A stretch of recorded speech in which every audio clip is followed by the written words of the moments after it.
입법데이트의 이익선입니다. 새학기가 다가오면서 이 대학 등록금 걱정하는 분들이 참 많으십니다. 또 한편으로는 이 학창 시절 때 이 대출받은 등록금, 학자금 때문에 취업에도 어려움을 겪는 청년들이 많이 있다고 합니다. 자, 오늘은 관련한 법안을 살펴볼 텐데요. 취업 후 학자금 상환특별법 개정안 먼저 소개해드리고요. 또 다른 법안도 준비를 해봤습니다. 국회에서의 증언 감정 등에 관한 법률 개정안인데요.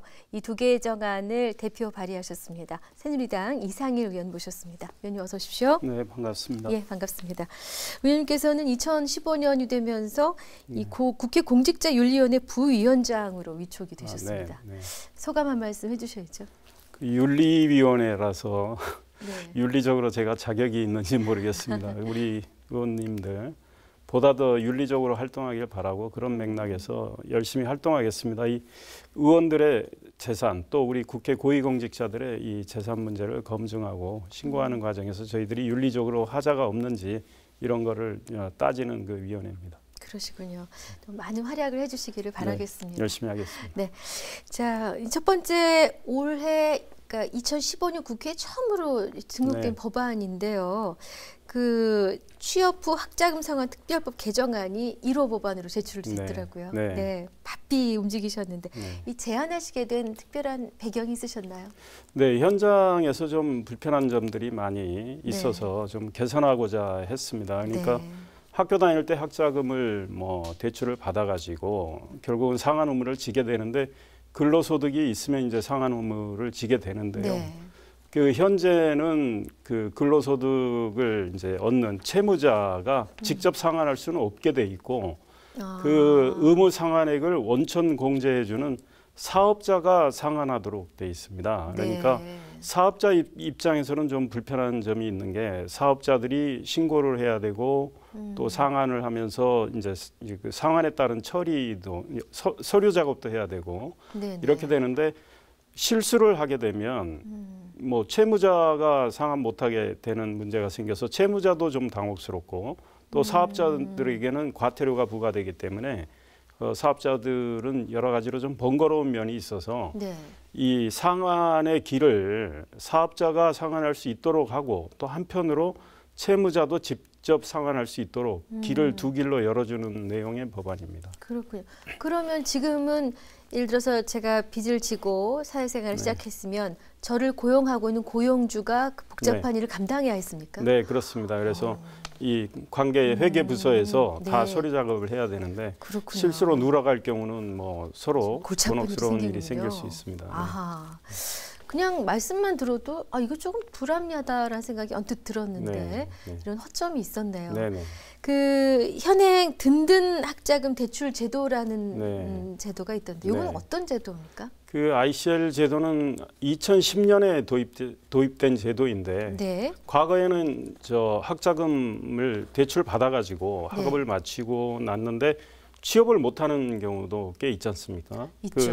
취업하는 데까지 시간도 많이 걸리고 그런데 그 의무 상환 기간이 너무 빨라져가지고 취업을 못한 상태에서 상환을 하게끔 하고 그러다 보면 상환 못하게 되면 신용불량자로 전락하는 경우도 있고 해서 도입된 제도인데요. 이 제도는 이제 대출을 받고 나서 상환을 할 수 있는 여력이 생길 때 상환하도록 했습니다. 그러니까 이제 기준 상환 금액이라고 있습니다. 연 아마 소득이 1,800만 원 이상쯤 되는 소득을 올리면 그때부터 이제 상환 시기가 시작이 됩니다. 이제 이 법안이 통과가 되면 채무자가 직접 상환할 수 있는 길이 열리게 됩니다. 그러면 채무자가 자기들이 이제 신고를 하는 거죠. 내가 상환할 테니 원천 징수를 하게끔 해달라. 그래서 자동 납부 신고를 채무자가 하게 되고 그렇게 돼서 쭉 채무자가 자동 납부하게 되면 회사 입장에서는 그 채무자에 대해서는 잊어버려도 되죠. 물론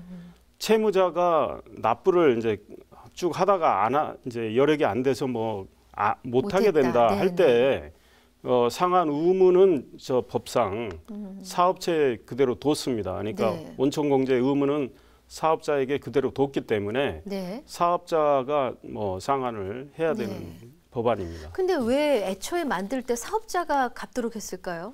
빌린 사람이 갚도록 했으면 원래는 이제 좋았을 우리가 텐데. 통상 우리가 예. 근로소득을 올리면 예. 온천 징수는 다 사업체에서 알아서 하잖아요. 그렇죠. 우리들도 잘 모르기 때문에 예, 예. 사업체에서 뭐 건강보험료다 뭐다 다 온천 징수를 그렇죠. 하는데 이제 이 경우는 사업체에서 이 행정 부담이 있는 거죠. 그러다가 또 사업체에서 뭐 실수로 상한 의무에 대해서 누락을 할 경우는 과태료도 내게 되고 하는데 이 사업체가 행정 부담이 늘어나다 보니까 네. 학자금 대출 받았던 채무자에 대해서 채용을 좀 꺼리는 측면이 있습니다. 바로 다음 네. 질문이 그 부분이거든요. 이 부분 이런 이유 때문에 채용에 있어서 불이익을 당한다라는 이야기들이 그럼 사실이고 현실이군요. 네, 뭐 그런 경우가 네. 꽤 있는 걸로 알고 있습니다. 그래서 채무자가 직접 상환할 수 있도록 길을 터주면 물론 상환 의무는 사업체에게 두고 했고 네. 상환 의무는 사업체에게 두게 했고 네. 그럼에도 불구하고 채무자가 직접 상환할 수 있도록 하면은 사업체 입장에서는 이 대출과 관련한 의무 상환액의 처리와 관련한 여러 가지 행정적인 부담은 덜 수가 있거든요. 예, 네. 그래서 대출을 받았던 채무자의 채용을 꺼리는 것도 좀 덜 할 수 있죠. 그렇군요. 근데 솔직하게 말씀드리자면 제가 만약 사업주 입장이면 여러 명의 채용자 중에 이런 학자금 대출을 잔뜩 안고 입사를 하려고 하면 조금 부담스러울 수도 있겠다. 그런 측면이 현실적으로 있습니다. 그래서 그럼 혹시 실제로 회사가 그동안 이 채무를 이행하는 과정에서 아까 서류 누락 얘기를 하셨는데 뭔가 서류상에 오류가 생겨서 잘못이 저질러졌을 때 혹시 회사가 불이익이 있었습니까? 회사는 과태료 500만 원 이하의 과태료를 내야 되니까 힘들었겠군요. 이런 이유로 알게 모르게 채용 시 불이익이 있었다. 그럼 이제 이 취업 후 학자금 상환 특별법 개정안의 얘기는 지금 요지는 다 말씀해 주셨거든요. 다시 한번 정리를 해 주십시오. 이 든든 학자금 제도는 상당히 좋은 제도입니다. 학자금 대출을 받았던 채무자들이 상환 여력이 생길 때 상환을 하게끔 했고 그에 따라 이제 시행되는 지금 상환 제도와 관련해서 현재는 근로소득을 올리는 채무자가 상환을 해야 되는데 그 상환의 의무를 사업체에 두도록 했고 상환과 관련한 각종 서류 작업도 사업체에게 두도록 함에 따라서 사업체도 행정적인 번거로움이 생기고 또 그 문제 때문에 채무자의 채용을 꺼리게 되고 뭐 이렇게 돼 있습니다. 그래서 채무자가 직접 상환할 수 있도록 길을 열어놓음으로써 투트랙의 길을 열어놨습니다. 뭐 사업체가 상환할 수 있게끔 하고 또는 채무자가 직접 할 수 있게끔 하고 투트랙으로 하게 해서 학자금 대출을 받았던 채무자의 채용을 사업체가 뭐 꺼리는 것들을 줄일 수 있게 했고 또 행정적인 번거로움을 좀 덜어주는 이런 효과가 있는 법안이라고 생각합니다. 그럼 본인이 선택할 수 있는 거죠? 직접 갚을지? 채무자가 선택할 수 있습니다. 그렇군요. 근데 사실 우리 청년들이 대학 등록금 관련해서 많은 빚을 지고 있습니다. 지금 현황을 좀 파악해 보셨는지요? 2013년 현재 통계로 한 563만 명 정도가 학자금 대출을 받고 있는 걸로 알고 있습니다. 꽤 563만 명이요? 예, 금액으로는 19조 5천억 원 정도. 어이구. 예, 그래서 2010년에 비하면 뭐 2010년에 한 230만 명 정도 대출을 받은 걸로 알고 있는데요. 꽤 많이 늘어났고요. 또 상환 비율도 조금씩 올라가서 뭐 38% 정도 상환을 하게 된다고 합니다. 그래서 생각보다 대출을 많이 받는구나 이런 생각을 했습니다. 그래서 그 중산층이나 서민 가정에서는 뭐 상당히 우리들의 교육열은 매우 강렬하고 그런 교육열에 따라서 다 대학을 보냈는데 그 대학의 아이들 교육을 뒷받침하기가 아직 뭐 여력이 못 따라주는 가정이 많기 때문에 이런 대출이 많이 일어나는 거 아닌가 이런 생각합니다. 그렇군요. 일단 개정안이 처리되면은 일단 뭐 채용 시 불이익은 줄어들 것이고요. 회사도 좀 덜 부담스러울 것 같고 기대되는 여러 효과들 있으시겠죠? 네, 그럴 걸로 생각을 합니다. 자, 오늘 이제 첫 번째 법안으로 취업 후 학자금 상환 특별법 일부 개정 법률안 살펴봤는데 처리 전망 밝게 보고 계시죠? 예, 뭐 제가 이 서명 받는 과정에서 뭐 모든 의원님들이 그 좋은 아이디어라고 뭐 흔쾌히 사인을 해주셨기 때문에 또 제가 담당하는 뭐 교육위에서 뭐 또 기재위에서 이런 쪽에서 열심히 노력을 하겠습니다. 그러시군요. 자, 이제 두 번째 법안을 살펴봅니다. 좀 다른 내용인데 국회에서의 증언, 감정 등에 관한 법률 개정안입니다. 어떻게 이런 법안을 내시게 되셨는지요? 제가 그 정치부 기자로 25년 일했지 않습니까? 국회를 1988년부터 출입을 했는데 88년부터 국회 국정감사가 부활이 됐거든요. 쭉 봐왔는데 제일 좀 한심하게 보였던 것이 증인 참고인을 불러다 놓고 하루 종일 앉혀놓고 불러서 한 5, 6분 질문하고 끝나요. 그러니까 몇 마디 못 물어보죠. 스탠바이를 계속 시킵니까? 예, 그래서 뭐 많은 언론이 뭐 무더기 증인 채택, 그 다음에 뭐 묻지도 않고 돌려보내, 뭐 이런 제목들이 많이 났는데 이 증인 참고인의 증언의 효율성을 좀 높여야 되는 거 아니냐. 그러니까 의원들이 증인을 채택하고자 할 때는 그럴 만한 이유가 있는 거죠. 그러니까 증인 참고인을 채택하려 할 때 나는 무슨 질문을 던지겠다.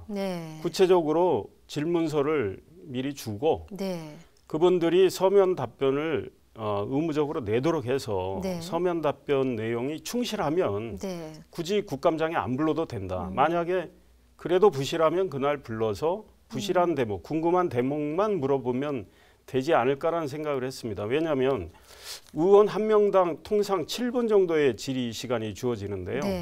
질문 많이 못해요. 게다가 한 2명의 증인 참고인을 부르면 그것도 3, 4분씩 나눠서 해야 되니까 거기서 무슨 심도 있는 증언 청취가 되겠습니까? 차라리 서면으로 내게 하면 본인의 입장을 자세히 들을 수가 있거든요. 그래서 이런 법안을 냈습니다. 그래서 이 법안이 통과가 되면 그 서면 답변이 아주 충실하다면 의원이 판단을 해서 증인 참고인 철회를 해가지고 국감장에 안 나와도 좋도록 했습니다. 근데 사실 이게 국감에 불려지는 증인의 입장에서 보면은 어떤 면에서는 이건 정말 국회가 갑의 행포를 부리는 게 아니냐라고 생각할 수도 있을 것 같아요. 솔직히 하루를 뺀다는 게 생활을 하고 일을 하는 분의 입장에서는 그 하루를 접는 거 아니겠습니까? 일을 쉬고 뭔가 다른 걸 미루고 그리고 와서 하루 종일 기다린 건데 관련한 민원도 많이 들으셨겠어요, 그동안에? 예, 뭐 이 문제와 관련해서는 우리 많은 일반의 민간인들이 뭐 여러 가지 불편함을 이야기했고 또 언론도 많은 지적을 했는데 제가 국감을 뭐 국회의원이 돼가지고 직접 해보면서 그날 우리가 기관 감사를 통상 하기 때문에요. 뭐 아침부터 국감 시작하는데 그 증인 참고인 신문은 저 뒷전으로 밀어놓고 일단 기관 감사를 먼저 합니다.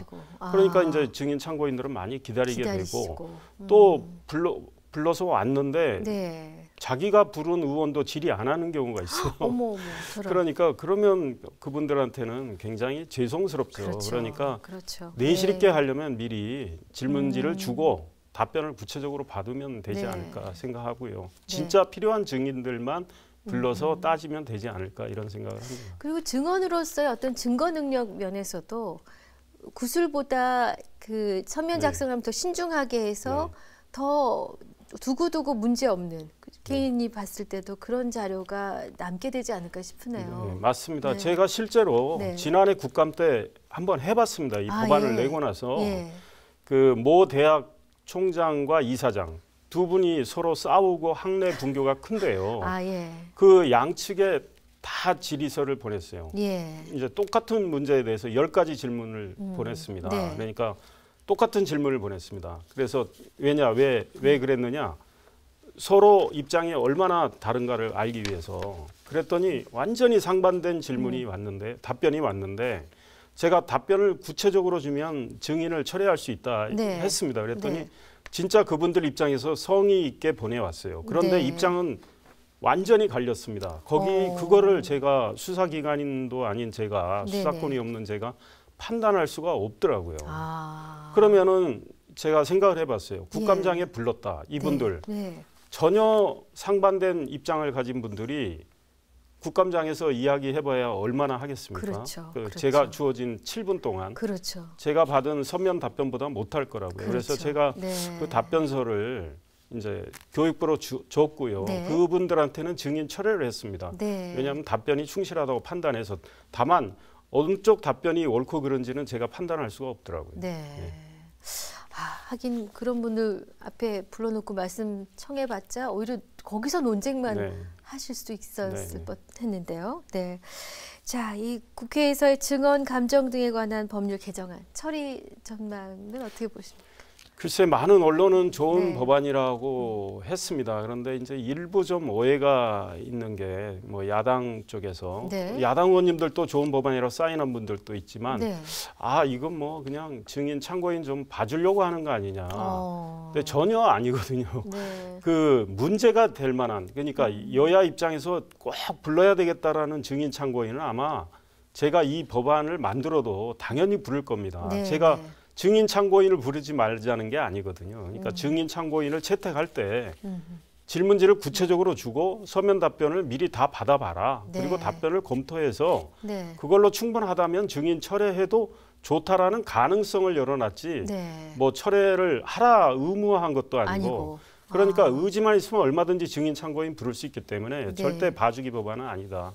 이런 말씀드리고 싶습니다. 네. 그러면 몇몇 야당 의원들 좀 설득하셔야겠네요. 네, 뭐 많은 노력을 해야 되겠죠. 자, 오늘 다루고자 하는 두 가지 법안은 충분한 설명을 잘 들을 수 있었습니다. 올해 특별히 관심 있게 추진하고자 하시는 그런 현안 있으신지, 입법 계획 있으신지 궁금합니다. 요즘 뭐 가장 또 문제가 됐던 우리 어린이집 아이들 폭행 문제인데요. 예. 지금 문제가 된 그 인천의 그 어린이집도 네. 정부 인증받을 때 굉장히 높은 점수를 받았다고 합니다. 말입니다. 그렇게 받았는데도 그렇게 하니 우리 부모님들 너무나 이 걱정이 크시죠. 네. 이 뭐 많은 지금 대책들이 나오고 있는데 뭐 좋은 대책도 있다고 봅니다. 저도 그와 관련해서 정부의 평가를 이제 받아서 네. 인증을 받은 이 어린이집에 대해서 1년에 한 번은 점검을 해야 되겠다.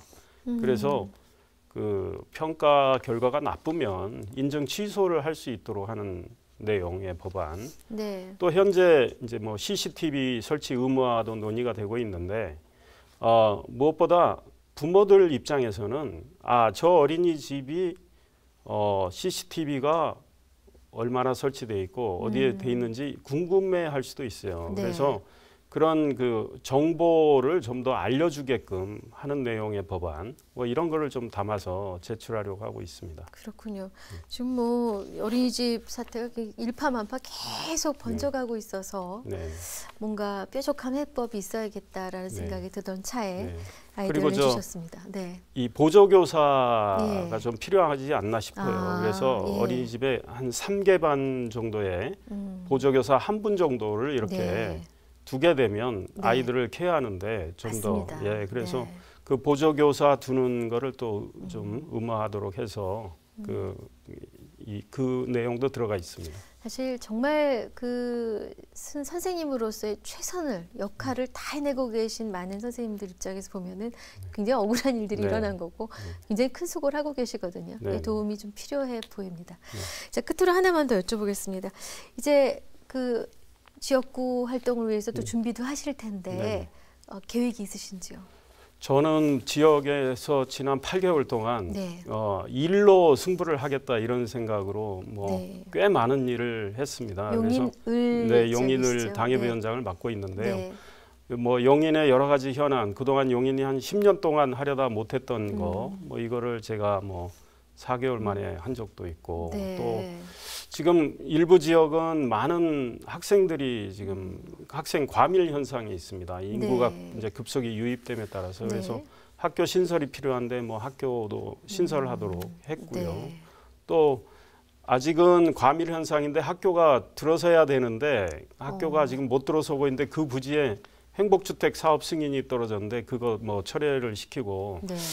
하면서 이제 결국은 지역민들과 소통하는 거, 그분들이 어떤 예로가 있는가, 네. 그분들의 말씀 잘 듣고 우리 지역 주민들이 느끼는 작은 불편함, 또 부조리함을 조금이나마 덜어드릴 수 있는 그런 네. 생활 정치를 하겠다 이런 생각을 하고 있습니다. 네, 좋은 결실 맺으시기 바랍니다. 네. 오늘 나와주셔서 감사합니다. 네, 감사합니다. 네, 국회 입법데이트 오늘은 새누리당 이상일 의원과 함께한 시간이었습니다. 시청해주신 여러분 고맙습니다.